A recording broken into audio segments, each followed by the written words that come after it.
Territories. They belong to the United States federal government, but they're not officially part of the United States. Unknown to many people, the United States actually has more than just one territory. The most commonly known one is Puerto Rico, but the US also has control over Guam, the Virgin Islands, and American Samoa. Now, why am I talking about these specific regions? Well, that's because these territories should be brought into the United States as states. Now, a lot of people like to think of the United States as the 50 states, and it's the 50 states on or stars on the flag, and that's what represents America. However, contrary to what you might think, bringing these territories in is not a bad thing. Guam and Puerto Rico and American Samoa constantly have countless numbers of their people fighting in the United States Armed Forces. And they don't get the same benefits that our veterans do. In Guam, 1 out of every 8 men serve in the United States military, yet the closest veterans hospital is in Hawaii, way across the Pacific Ocean. But some people like to say, well, 50 stars is a good number. It's even and it's good to represent the United States of America.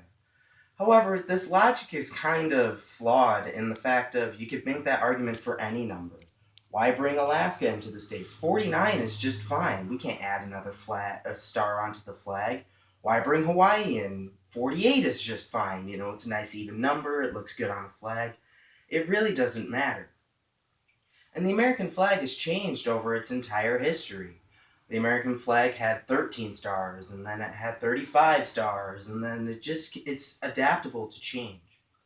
However, there is one other big reason that these territories should be brought into the Union, and that's because whenever we have an election, these people don't get to vote.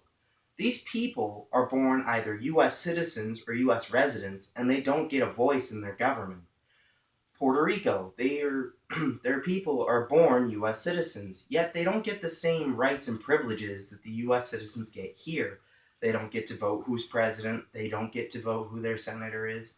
Yes, they have their own local government, but that government is still to adhere to the federal government.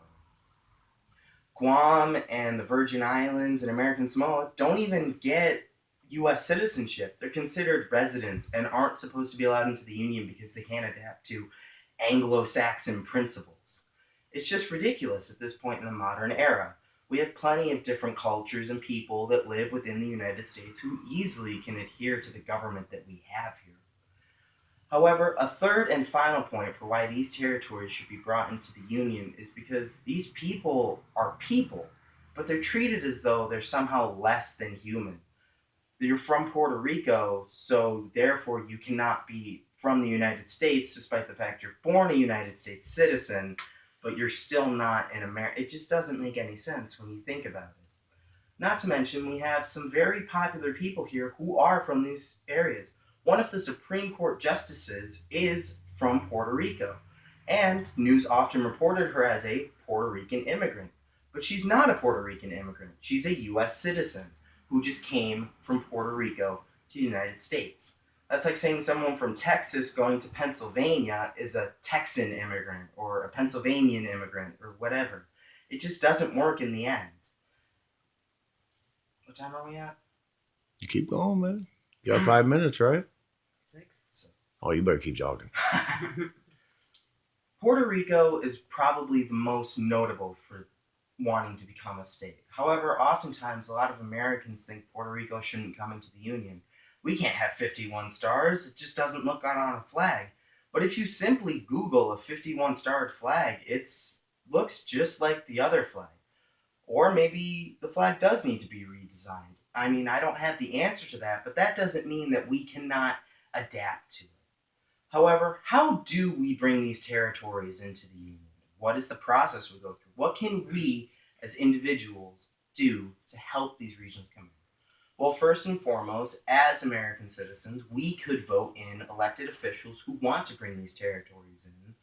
As American citizens, we could sign petitions, we could hold rallies, we could not necessarily protest, but make the voice heard and spread the word. You could simply go to your next door neighbor and tell them, hey, have you heard the story of Guam or the story of Puerto Rico or the Virgin Islands? A lot of people don't even realize some of these places belong to the United States. If you went on the street in New York City and asked somebody, did you know American Samoa is a part of the United States? They probably would look at you and say, I don't even know where American Samoa is. And that's because people just aren't educated on the subject. To conclude, these territories deserve to be a part of the United States. Their people fight for our country, their people are technically citizens in these countries, or they're residents in this country, and these people have every right to be represented just as you or I should be. Stop recording. You are